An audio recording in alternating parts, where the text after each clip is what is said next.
Buen día, chicos. ¿Sí me escuchan bien?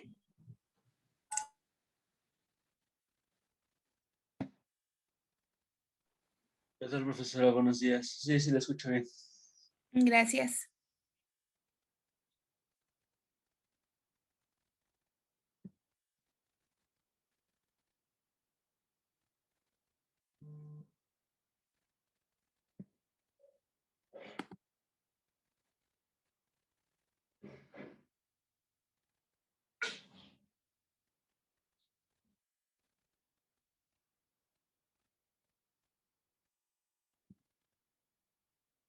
Bueno, chicos, vamos a empezar. Les voy a compartir pantalla. Esta presentación, la que vamos a estar utilizando el día de hoy, ya está en plataforma en la semana número 1. Propiamente es en un inicio el objetivo de nuestra asignatura, los temas que vamos a estar viendo y la manera en que vamos a estar evaluando ahora esta materia. Vamos a trabajar muy diferente a como habíamos trabajado las materias anteriores. Es una materia, una asignatura que de cierta forma voy a tratar de hacerla lo más dinámica posible. Sin embargo, como su nombre lo indica, pues vamos a estar hablando muchísimo de fundamentos teóricos, de autores, de modelos y postulados, que son los corte didáctico. En teorías educativas es una asignatura realmente importante para que ustedes conozcan el papel del docente, de la institución, del alumnado y también en algunos casos del enfoque familiar o del núcleo familiar.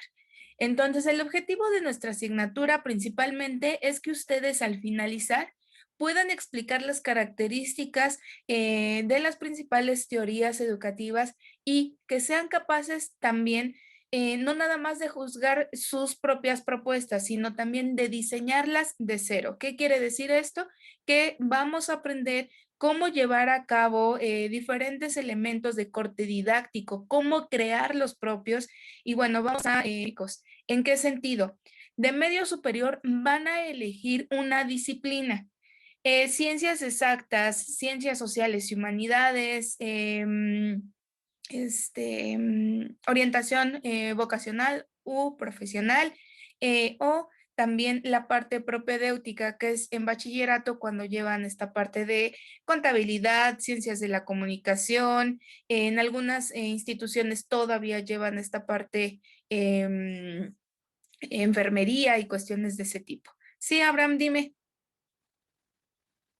Disculpe, es que no la pude escuchar ahorita. Se me cortó la comunicación y no le entendí lo del objetivo. Ah, no te preocupes. Aparte de que tú seas capaz de explicar en qué consiste, por ejemplo, la escuela naturalista, vas a ser capaz también de diseñar en diferentes herramientas de corte didáctico que respondan a las necesidades de la escuela naturalista.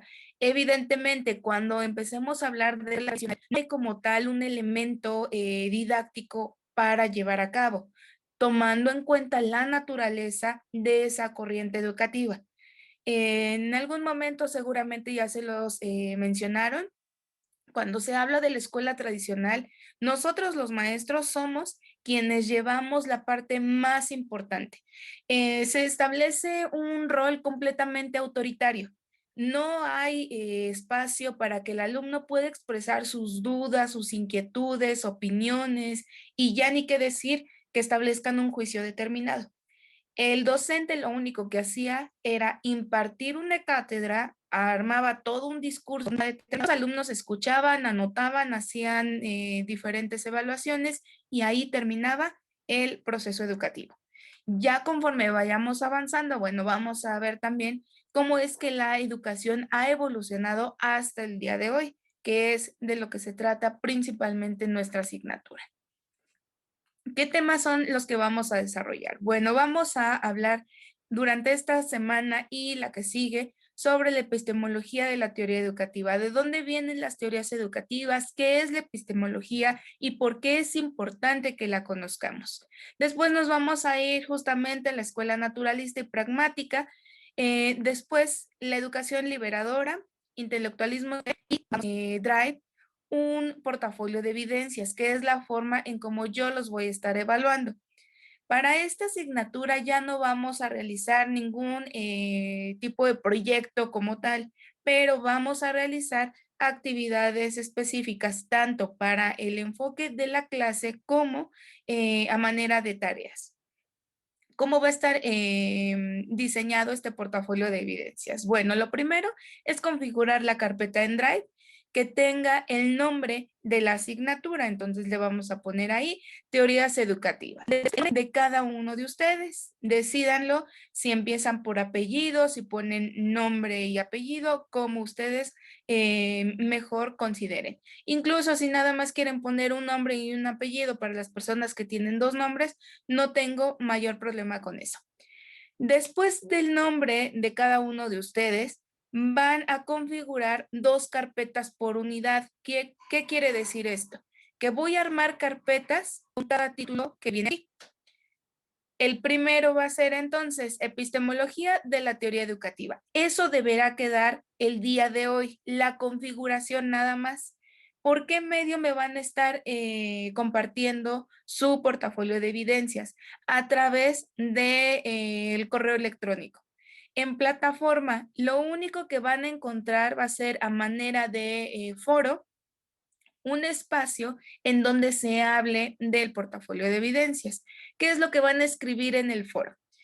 Cuando las actividades se nos empiecen a juntar y ya estén listas, ustedes van a escribir en el foro actividad subida al portafolio o portafolio actualizado. Algo que a mí me indique que están trabajando semana a semana con el portafolio de evidencias. ¿De qué otra forma lo pueden trabajar? Si ustedes deciden juntar todas las actividades y una semana antes de que terminemos el cuatrimestre, empezar a trabajarlas, no tengo mayor problema. Sin embargo, bueno, la dinámica va a ser mucho más pesada para ustedes. De lo que se trata es que vayamos en tiempo y forma haciendo todas y cada una de las actividades, porque no nada más van a llevar a cabo actividades de clase, sino que también cuando nosotros terminemos la unidad, van a tener un espacio de una semana para diseñar una herramienta o un elemento de corte didáctico que responda a la esencia de cada escuela pedagógica o de cada corriente pedagógica. Entonces, por eso en cada unidad tiene el portafolio dos carpetas, una que diga actividades de clase, que más adelante les voy a explicar en qué consiste la actividad número 1 y después van a tener una carpeta que se llama innovación didáctica. En la carpeta de innovación didáctica es donde se van a colocar las estrategias de corte didáctico que respondan a dichas corrientes pedagógicas. Habrá ciertas corrientes, como se los mencionaba, en el caso de la tradicional, escuela tradicional, que no vamos a desarrollar elementos didácticos tan complejos. ¿Qué elemento van a poder diseñar en sentido de la escuela tradicional? Una evaluación. ¿Cómo armo un cuestionario para evaluar un tema determinado? Lo puedo hacer a través de preguntas abiertas y cerradas, le pongo estudios de caso, ¿qué es lo que me va a permitir evaluar el conocimiento o el aprendizaje del estudiante en una escuela tradicionalista? Eso es lo que van a hacer en la carpeta de innovación didáctica. Repito, todas estas dos carpetas deben estar por unidad. Así es como van a dividir ustedes tanto las actividades como las actividades forman parte de nuestra clase, como las tareas enroladas en un proceso didáctico. Desde la asignatura de ética les llegué a hablar sobre el libro de las 101 estrategias para el aprendizaje activo para enseñar cualquier tema. Ahora sí, vamos a poner en marcha dicho libro. De ahí van a poder obtener diferentes estrategias que respondan a lo que nos mencionan los autores en cada una de las corrientes. ¿Dudas, chicos, hasta aquí? No, profe. Eric, Citlali. No, profe. Sofi. No, profe. Bueno, entonces, si no hay dudas, vamos a empezar ahora sí con nuestra unidad número 1. Para el caso de la epistemología de la teoría educativa, tenemos que entender y reflexionar qué es la epistemología. No nada más la van a encontrar en el aspecto educativo, la podemos también encontrar en el área de comunicación, en el área de filosofía como tal, de sociología. Esta rama se desprende de toda una corriente del pensamiento filosófico y también es entendida como un elemento analítico de la educación. La epistemología de la teoría educativa nos va a servir para analizar a profundidad cada una de las teorías y, por ende, cada uno de los elementos que los autores que representan dichas teorías establecieron como correctos o como ideales. Con la epistemología nos vamos a poder dar cuenta también que ciertos elementos nos ayudan a entender que conforme vaya evolucionando la sociedad, el núcleo familiar y por ende el núcleo educativo, los elementos o estas pequeñas líneas de acción que nos permiten establecer un proceso de enseñanza-aprendizaje altamente efectivo, pues nos van a ayudar en cierta proporción. Cada una de las instituciones que tenemos en nuestro país se han casado con un modelo educativo y ese modelo educativo viene dado por una teoría educativa. El modelo educativo actual o en el que se está trabajando con la nueva escuela mexicana es un aprendizaje o un modelo basado en competencias. De ahí que existan todavía evaluaciones sumativas, aunque también, bueno, la idea es que se vinculen ahora evaluaciones de corte formativo. Nosotros en la universidad también nos basamos a través de las competencias, pero tenemos un modelo de corte constructivista. No somos pragmáticos, o en otras palabras, de un enfoque tradicional. Nosotros lo que buscamos es que ustedes a través de actividades específicas vayan construyendo justamente su propio conocimiento, se reconfigure las veces que sean necesarias y nosotros como maestros fungimos única y exclusivamente como facilitadores. Nosotros no vamos a decir qué es lo que está bien o qué es lo que está mal. Vamos a orientar el tipo de pensamiento que ustedes están generando.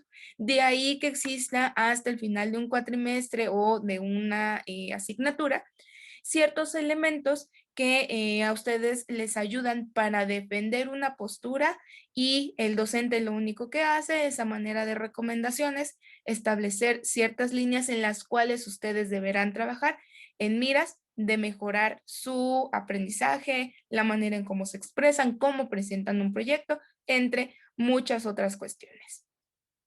Entonces, con la epistemología, en otras palabras, vamos a poder establecer un análisis lógico del lenguaje educativo. Vamos a entender con esta parte epistémica qué es un modelo, qué es una teoría y qué es un enfoque. En esta asignatura, ustedes van a tener que leer ciertos documentos que vamos a comentar en la siguiente semana. Así es como lo vamos a trabajar. ¿Para qué? Cuando yo empiece con una unidad diferente, ustedes ya tendrán cierta base o cierto punto de partida en materia de contenido y cada uno de ustedes me deberá emitir una pregunta o alguna duda que con la lectura no se esclareció. ¿Para qué? Para que de ahí nosotros podamos partir y establezcamos un diálogo mucho más profundo. También con esta parte epistémica de la teoría educativa, nosotros vamos a poder establecer ciertos elementos de estatus epistémico de cada una de las teorías. Y vamos a vincular, vamos a encontrar ciertos elementos tanto de corte pedagógico como de corte de ciencias de la educación. Vamos a analizar también que no Es la misma manera que se trabaja para un enfoque de preescolar, primaria, secundaria, media superior y superior. Esta vez sí vamos a tener diferentes entrevistas con responsables de cada uno de estos niveles, principalmente directivos. Que sean ellos los que nos hablen de teoría educativa, que sean ellos los que nos hablen qué importancia tienen las teorías educativas y el conocimiento del mismo en el quehacer del docente.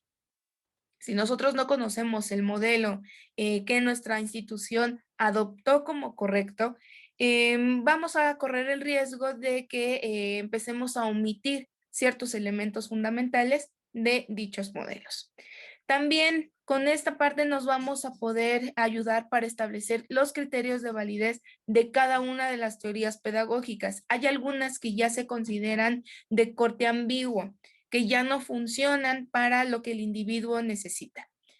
En algún momento se los comenté, el problema de la teoría educativa o del enfoque educativo es que no estamos formando, no tenemos las estructuras para la formación en sentido de lo que la sociedad actual necesita. Ahí es donde ciertas teorías pues se quedan un tanto en el olvido y nos tenemos que centrar en las necesidades del individuo actual. Si nos vamos por corte generacional, lo que necesitaba la generación pasada no es lo que necesita la generación actual. Incluso hay un elemento fundamental que la generación actual la define, que es la educación en pandemia.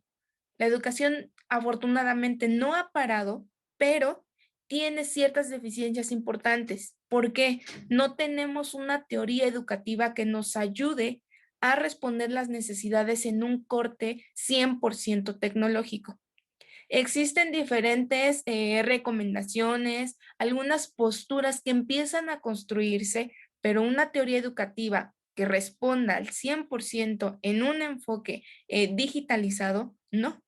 Entonces, ¿qué es lo que sucede? Que el maestro empieza a trabajar de acuerdo a las necesidades de sus grupos, de acuerdo a lo poco o mucho que conozca sobre elementos virtuales y también las instituciones, algunas, lo único que pudieron hacer fue establecer un elemento mucho más abierto. ¿Qué quiere decir esto? Si yo no tenía una plataforma virtual, yo no contaba con capacitación constante para mis docentes y mis estudiantes en materia digital, pues entonces empezó a trabajar pues con lo que se podía o como el maestro mejor le pareciera. Si nos vamos a un corte de educación básica, a mí no me parece ideal que lo único que se esté haciendo en algunas instituciones, pues sea preparar la planeación didáctica argumentada y es lo que se les está enviando a los estudiantes. Eso no es educación en línea. Incluso hay ciertas fallas importantes que nosotros hemos tenido que ir mejorando en la marcha y que ahora que estamos, bueno, cada vez más cerca de regresar, pues la evaluación docente en materia digitalizada, pues la verdad es que debe tomarse en cuenta sí o sí. Habrá ciertas cuestiones que pues propicien elementos de investigación educativa, que es lo que nos va a dar un nuevo modelo, una nueva teoría educativa, ahora sí, para un enfoque completamente virtual. Vamos a tener en la parte epistemológica diferentes alternativas que responden a autores que nos dan ciertos elementos fundamentales para poder entender em, lo que hace el docente, lo que hace la institución y siempre centrados o siempre en miras de ejecutar un proceso de enseñanza-aprendizaje efectivo. Cuando nosotros hablamos de la alternativa hermenéutica y fenomenológica, vamos a encontrar representantes como Disney, Sprenger y Fernandini. Tomen en cuenta muy bien estos tres nombres porque al final vamos a hacer una actividad con esto. ¿De dónde sale esta alternativa? Parte principalmente de la distinción básica entre las ciencias naturales o nomológicas y las ciencias del espíritu o ciencias humanas. Entonces, las ciencias naturales con la alternativa hermenéutica y fenomenológica consideraban que el objetivo principal era explicar y predecir ciertos fenómenos mediante leyes que pudieran verificarse en un momento dado por medio de un método empírico experimental y que hasta la fecha este método empírico experimental forma parte de la investigación ya a nivel profesional. Dentro de las ciencias naturales, vamos a entenderlas actualmente como los elementos de corte científico. Tenemos la biología, la química, botánica, las matemáticas y todas las ramas que desprenden de las matemáticas, la física, que son principalmente pues elementos fundamentales para el desarrollo humano. Las ciencias del espíritu o ciencias humanas no son de un corte explicativo, sino completamente descriptivo y comprensivo. Ahí es donde entramos nosotros, las ciencias de la educación, la pedagogía, sociología, ciencias de la comunicación, derecho, entre muchas otras.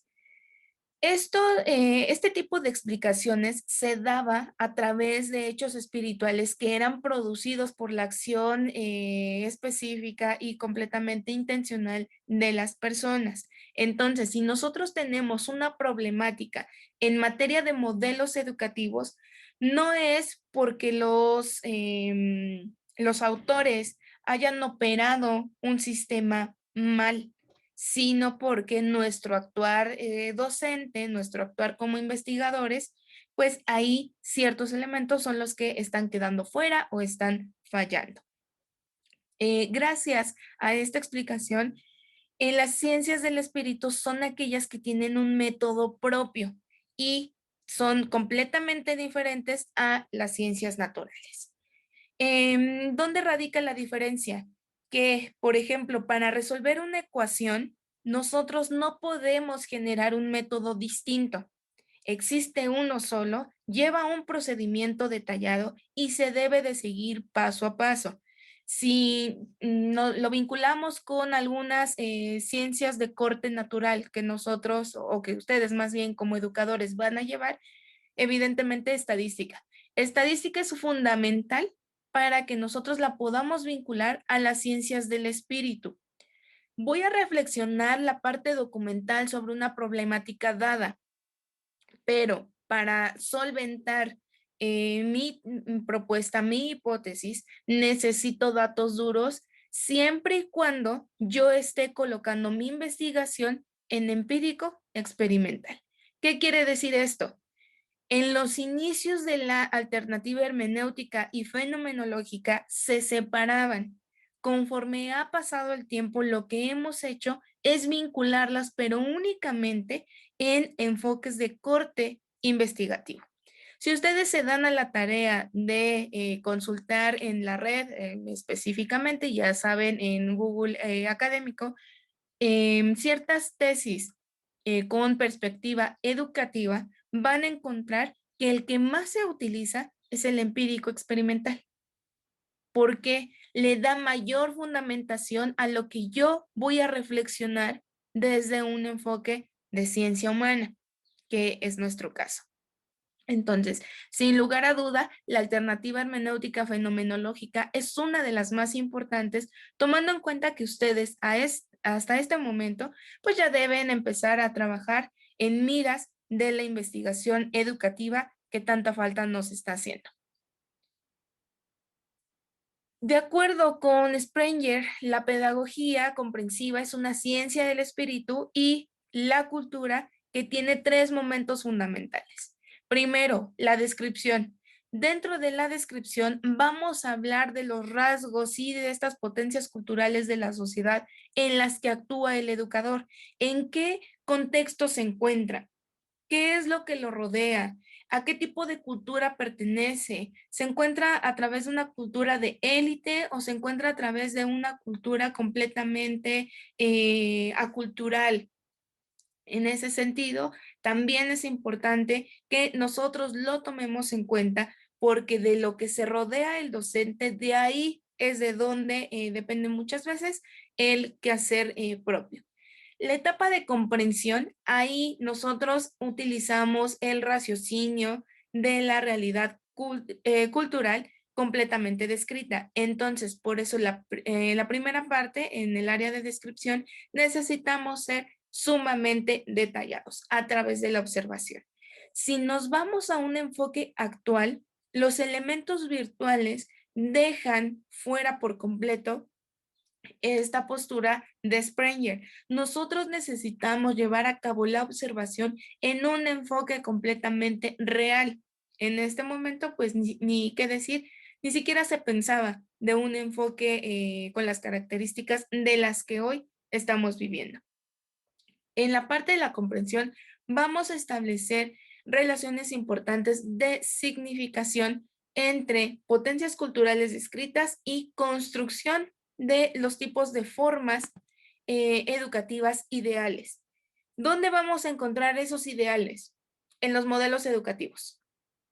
Insisto, en primer cuatrimestre, si mal no recuerdo, fue cuando empezamos a hablar un poco sobre el modelo aprendizaje clave y sobre el modelo Nueva Escuela Mexicana.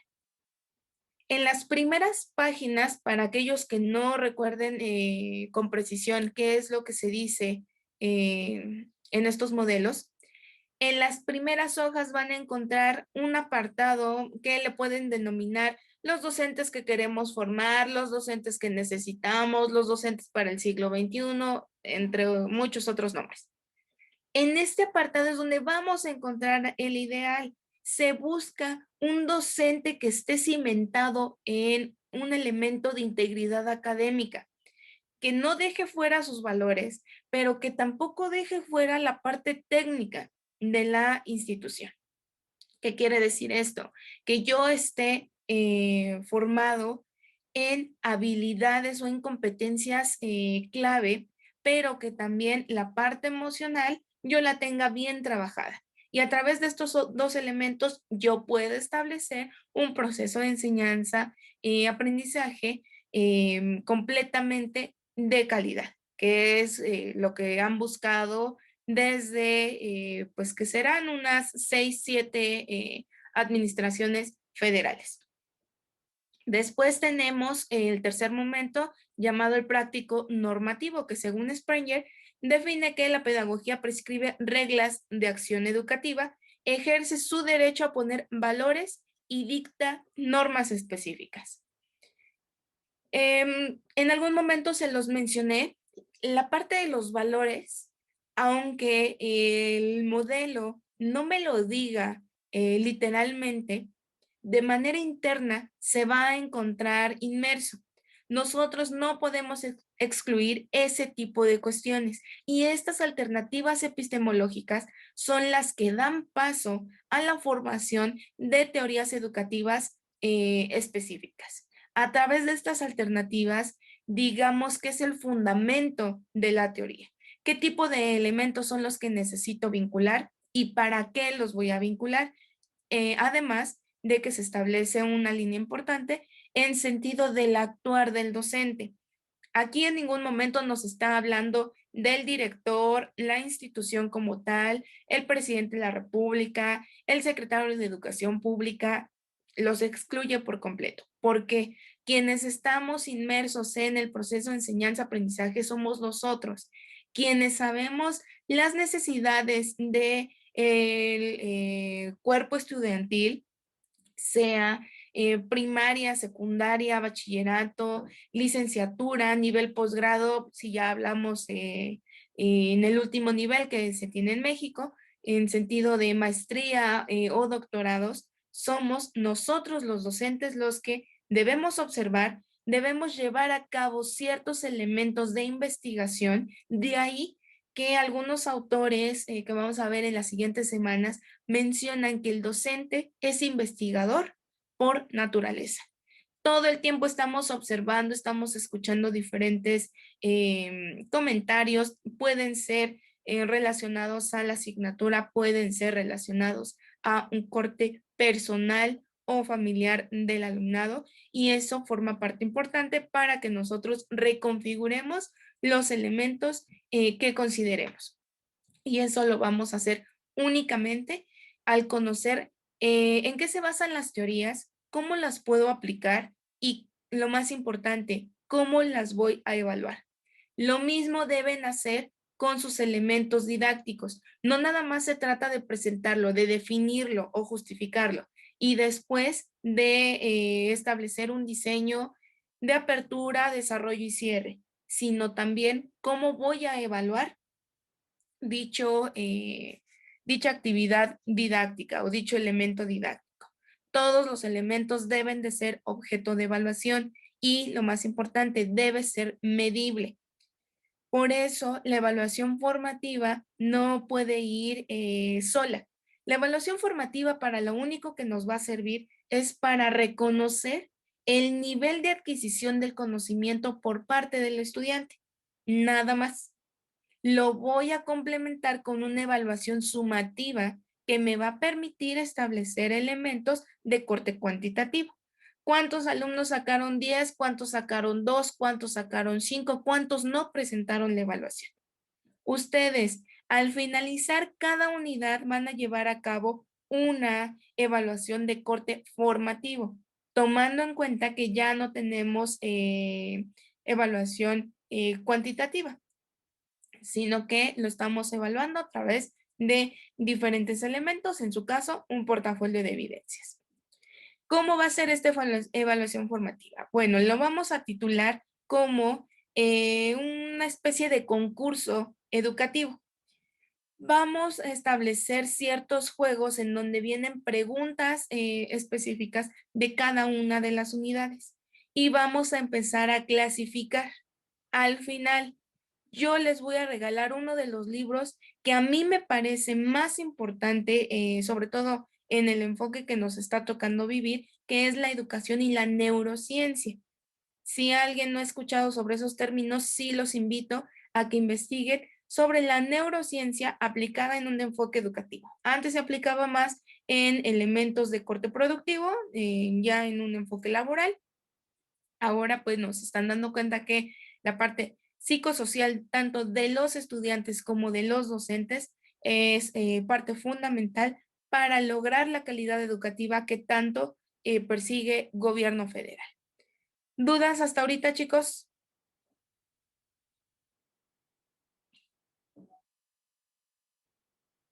No, profe, todo bien. Bueno, entonces, después viene una alternativa distinta llamada tecnicista, perdón. Ahí vamos a encontrar a Skinner. Skinner mencionaba que en el campo de la educación es necesario distinguir entre ciencia de aprender, que es la parte de la teoría del aprendizaje, y el arte de enseñar, la pedagogía. Ahí es donde vamos a empezar a platicar sobre las diferencias entre las teorías educativas y la pedagogía. La pedagogía es la que nos marca la dinámica de cómo enseñar, cómo aperturo una sesión de clase, cómo la desarrollo, cómo la cierro, cómo la evalúo, cómo llevo a cabo ciertos procesos de retroalimentación. Y la parte de la teoría educativa es la que nos va a decir, estos son tus objetivos. El objetivo va a ser que el niño aprenda o que el niño reproduzca información. Que si nos vamos ya a enfoques fundamentales, las teorías educativas de corte tradicionalista no perseguían que el alumno construyera su propio conocimiento. Lo que hacían era que el alumno reprodujera cierta información, que obedeciera. Era el punto máximo de la teoría tradicional. Ya después, cuando llegaron estas teorías de corte contemporáneo, pues entonces ya ahí nos empezaron a hablar sobre competencias educativas, sobre habilidades de corte psicosocial, de corte emocional, de corte comunicacional. Y las teníamos que vincular con el tipo de elementos que se iban a desarrollar. Ejemplo, voy a enseñarle al alumno de primaria qué es una estación de radio. No es el mismo objetivo que se persigue en primaria con ese mismo tema al que se persigue en media superior con la creación de una estación de radio. En la parte de primaria, mi objetivo es que el alumno empiece a comunicarse de manera efectiva, no nada más con sus afines, sino con un público en general. En la parte de media superior se busca que el alumno reflexione sobre la importancia o impacto de los medios masivos de comunicación y aplique ciertos elementos técnicos al momento de producir un programa. Son elementos, son objetivos completamente diferentes. De ahí vamos a entender que la pedagogía va a ser aquella disciplina técnica que se define también como la tecnología de la enseñanza. Esto es lo que a nosotros nos da reglas específicas de acción para alcanzar los objetivos curriculares del aprendizaje. En este sentido es donde vamos a tener el mayor impacto vinculado hacia un modelo académico, un modelo educativo fundamental. Me queda menos de un minuto de esta sesión, chicos. Voy a desconectar y regresamos de inmediato. Bueno, chicos, entonces, dentro de la pedagogía es lo que nos va a marcar ciertas modificaciones o reconfiguraciones en la conducta del educando o de todos sus estudiantes mediante programas de reforzamiento de las actitudes positivas y también de qué forma nosotros vamos a poder extinguir en su totalidad todas aquellas actitudes negativas. De ahí que es importante, yo diría que es fundamental que el docente conozca el tipo de teoría que fundamenta al modelo educativo. Repito, para el modelo educativo actual, tanto en nivel básico o en una estructura básica como media superior, estamos trabajando con aprendizaje basado en competencias. Absolutamente todos. Cuando teníamos el modelo de aprendizajes clave, estábamos centrados en un elemento constructivista, en donde se buscaba que el alumno reconfigurara su propio conocimiento, que él mismo se diera cuenta de ciertas actitudes que no eran las más adecuadas. Y de ahí, bueno, algunas instituciones pues se sumaban a elementos deportivos, como era inscribir a ciertos equipos de soccer, a la famosa Copa Bimbo, armaban cuadrangulares con otras primarias o secundarias, participaban en ciertos torneos de básquetbol. Si nos vamos ya a un enfoque cultural, la Universidad Autónoma del Estado de Hidalgo en el nivel bachillerato, nivel medio superior, establecía diferentes concursos como el concurso de narrativa o de cuento, el concurso para la famosa, el famoso Festival Internacional de Cine, tenía también concursos de ajedrez, participaban también en ciertos elementos culturales que se sumaban a la programación de la famosa FIL, que es la Feria Internacional del Libro. Entonces, todos estos elementos forman parte fundamental, no nada más del modelo académico que tenga una institución, sino también se va a vincular con lo que a nivel federal se está demandando. Las ciencias de la educación, entonces, ¿qué van a hacer? Van a ser ciencias aplicadas de las teorías psicológicas, sociológicas, biológicas y lingüísticas en la explicación y en la solución de problemas educacionales. De ahí que, a diferencia de los pedagogos, ustedes sí pueden trabajar como evaluadores, diseñadores de programas educativos o curriculares, pueden trabajar directamente en la Secretaría de Educación Pública en los niveles de diseño, de monitoreo, de evaluación como docentes. Pueden ustedes llegar a ser coordinadores de institución, trabajar como administrativos dentro de un enfoque completamente educativo y además impartir capacitación, formar a los nuevos maestros o reformar a los maestros que ya están en función. Todos estos elementos, muchos de ellos no entran en la función pedagógica, pero sí en la educacional. Ustedes son los que van a discriminar aquellas teorías que ya no funcionan por las necesidades dadas de una población académica. ¿Qué es lo que vamos a hacer entonces? Para que ustedes puedan establecer elementos didácticos funcionales, hay que sondear, encuestar, observar en medida de lo posible a un grupo determinado. Si son o si alguno de ustedes tiene en su mente trabajar con media superior, vamos a tener que entrevistar alumnos de media superior. Para los alumnos más chiquitos, no podemos entrevistarlos, puesto que son menores de edad y no podemos trabajar de la misma forma que con los chicos de media superior. ¿Qué es lo que vamos a hacer? Vamos a armar ciertos elementos con madres y padres de familia. Yo los voy a armar, yo los voy a grabar y voy a hacer todo ese tipo de cuestiones. Ese material va a estar adicional por quien quiera revisarlo. Va a ser un punto de partida importante. ¿Para qué? Para que ustedes reconozcan cuáles son las necesidades verdaderas, tanto de estudiantes como de padres de familia. Y bueno, ya ni qué decir con la parte superior. Ustedes mejor que nadie están viviendo todas estas fallas, todos estos elementos en los cuales pues posiblemente los maestros no estemos respondiendo de la mejor forma.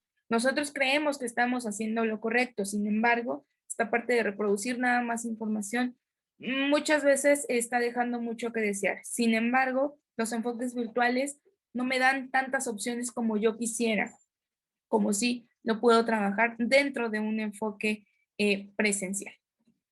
¿Dudas hasta aquí, chicos? No, profe. Bueno, entonces, dentro de esta parte tecnicista, aparte que nos dice la diferencia entre la parte teórica o las ciencias de la educación y la pedagogía, también me da una lógica de reglas pedagógicas. Esto está dado por Piscoya. Piscoya mencionaba que la pedagogía era una disciplina técnica que prescribe reglas de acción educativa para el logro de objetivos curriculares. Y este objetivo tenía que estar dado por un esquema fundamental. ¿Cuál era el esquema? Primero, alcanzar el objetivo del aprendizaje y lo definía con la siguiente variable, O1. ¿Cuál va a ser el objetivo del aprendizaje? Después, ¿qué circunstancia es la que engloba al objetivo O1? Y lo definía como C1. ¿Qué circunstancia puede ser? Un enfoque económico, cultural, social, meramente académico. Muchas veces en los grupos de corte público se tienen alumnos con barreras de aprendizaje definidas. Eso lo van a ver más adelante, nada más lo menciono de manera muy general. Cuando nosotros tenemos alumnos con barreras del aprendizaje físicas, el hecho que puedan entrar a un salón de clases no lo hace inclusivo. Inclusivo sería que el maestro esté realmente capacitado para atender a un alumno con una barrera del aprendizaje en cuestión auditiva, visual, en cuestión corporal. Si el maestro no está preparado, no tiene la información suficiente para atender a un alumno de este tipo, no quiere decir que seamos inclusivos. Entonces, dentro de esta segunda parte del esquema, van a incluirse estas circunstancias tanto del alumno como de la institución y también del docente. Y después, Piscoya mencionaba que quien debería contestar la última parte del esquema es el docente. El docente es el que va a colocar ciertas recomendaciones o ciertos elementos a llevar a cabo para poder regresarse al punto 1 del esquema, que es alcanzar el objetivo. Y de ahí, bueno, vamos a poder encontrar, vámonos con el objetivo de nuestra clase, por ejemplo.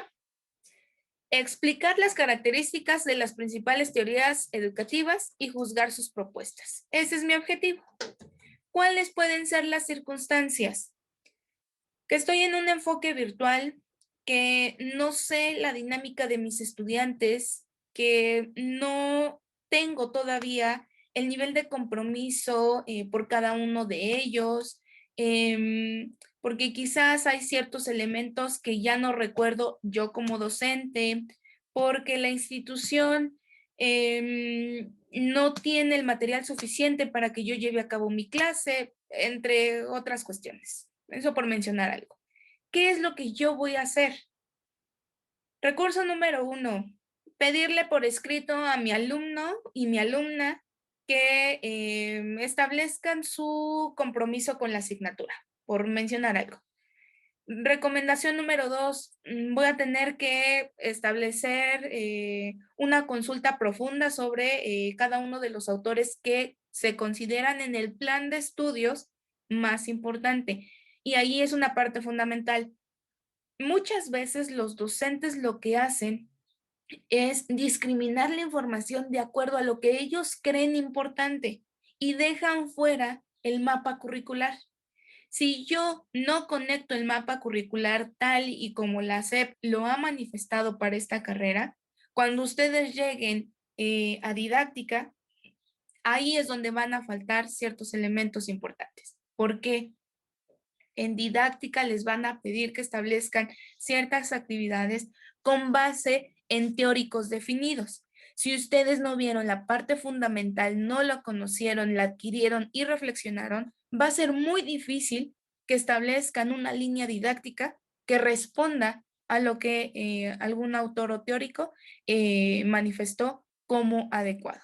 Entonces, todos estos elementos centrados en la corriente pedagógica nos van a servir para que podamos alcanzar ese ideal de educación, una educación de calidad, una educación que funcione, que responda a las problemáticas sociales, familiares, culturales, laborales. De ahí que en un enfoque de integración académica se menciona que nosotros como maestros universitarios también debemos de fomentar la parte de la democracia, de el actuar político por parte de nuestros alumnos. No podemos manejarnos de forma neutral. Después tenemos dentro de la propia manifestación pedagógica una lógica para la didáctica. Esta fue dada por de Crowley. De Crowley mencionaba que el lema fundamental de la escuela tenía que ser el siguiente: escuela para la vida, por la vida. Lo que hoy en día tenemos dentro de los pilares de la educación, el famoso aprender a aprender. Este programa de Escuela para la Vida y por la Vida era un programa de reglas de acción pedagógica que se basaba en las ideas asociadas y de los centros de interés y los derivó de 4 necesidades básicas del niño: alimentación, lucha contra la intemperie, la defensa y la recreación. ¿En qué nivel el niño está siendo bien alimentado? ¿Y qué se entiende también por buena alimentación? ¿Cómo luchan contra la intemperie? ¿Cómo vive el niño? ¿Cuál es su dinámica familiar? ¿Cómo se defiende? Defenderse en todo sentido: cultural, religioso, familiar y académico. Y la recreación. De ahí que dentro de la formación integral del niño, el juego no es un elemento de placer, es una necesidad para que los niños se desarrollen de manera íntegra. Y con esto, él mencionó que para el logro del objetivo del aprendizaje, que también lo define como O1, debía hacerse, a diferencia del modelo anterior o del esquema anterior, él sí nos da recomendaciones claras de lo que el docente tiene que seguir para poder obtener respuestas en estos 4 elementos. R1, observación. R2, asociación. R3, expresión.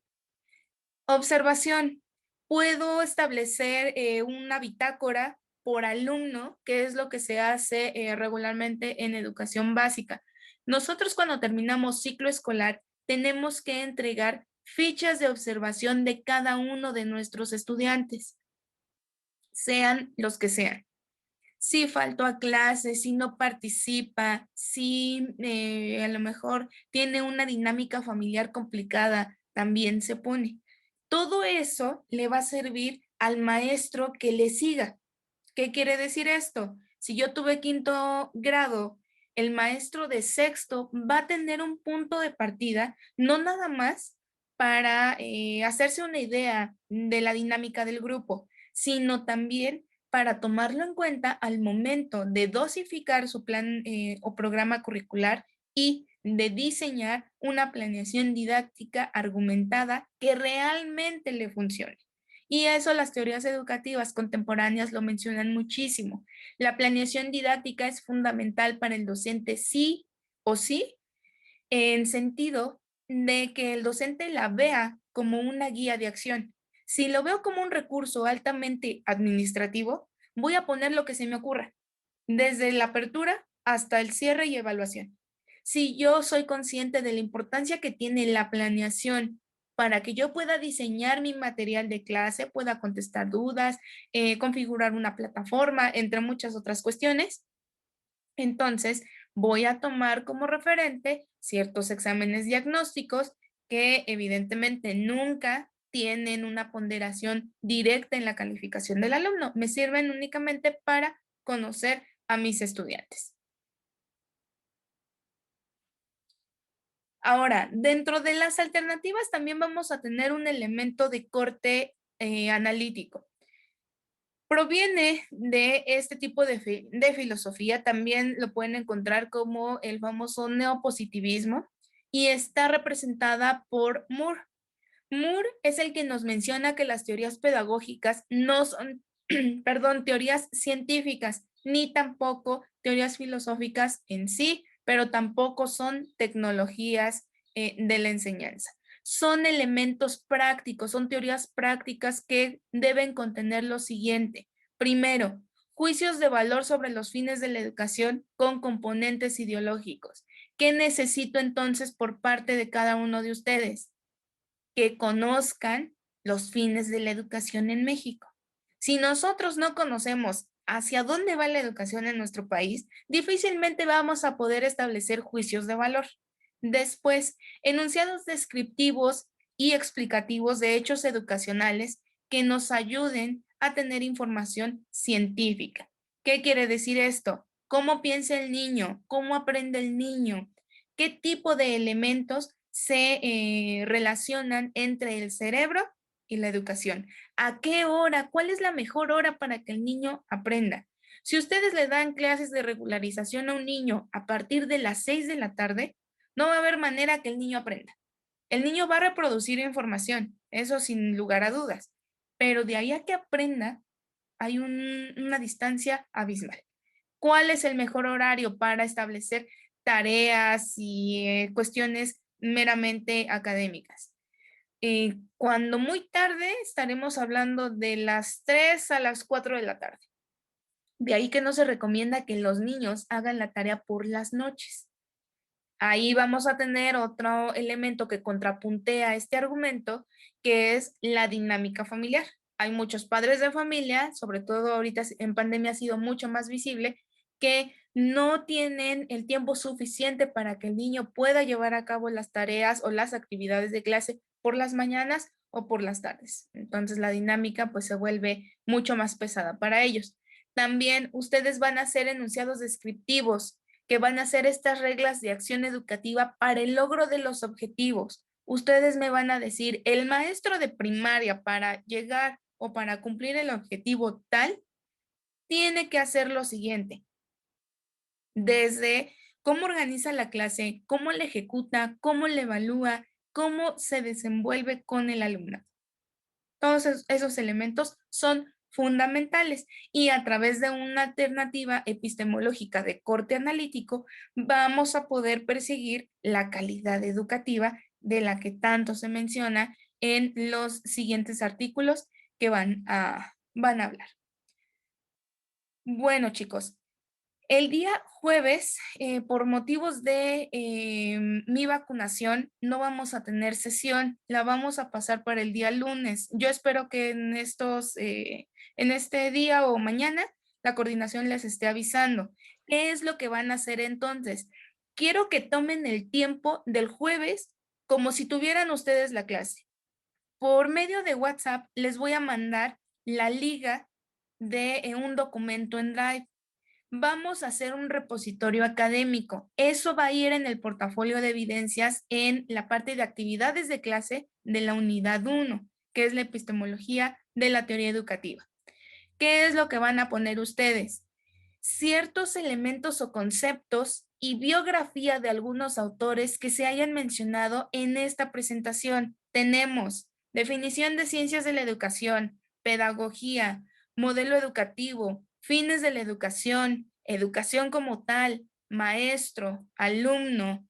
Tenemos el de Moore, tienen el de Skinner, tienen muchos autores que sin problema nos van a dar para tener este repositorio completo. ¿Qué es lo que vamos a hacer? Día jueves, por ahí de las 4 de la tarde, yo voy a entrar a observar y evaluar este repositorio. Si yo veo que ya no le falta ningún elemento, que no tiene faltas de ortografía, que tiene formato, entonces por WhatsApp yo les voy a avisar, ya pueden descargar el documento. Ustedes lo descargan en Word o en PDF, el que más nos funcione, y lo van a cargar en su Drive. Es todo lo que van a hacer, pero no lo vayan a descargar antes de que yo les avise. Yo debo de revisarlo, ya que esté todo bien, todo correcto, entonces ya lo suben ustedes a su portafolio de evidencias. Le van a poner actividad 1, repositorio académico, nada más. Y ya ahí se quedará guardado en actividades de clase.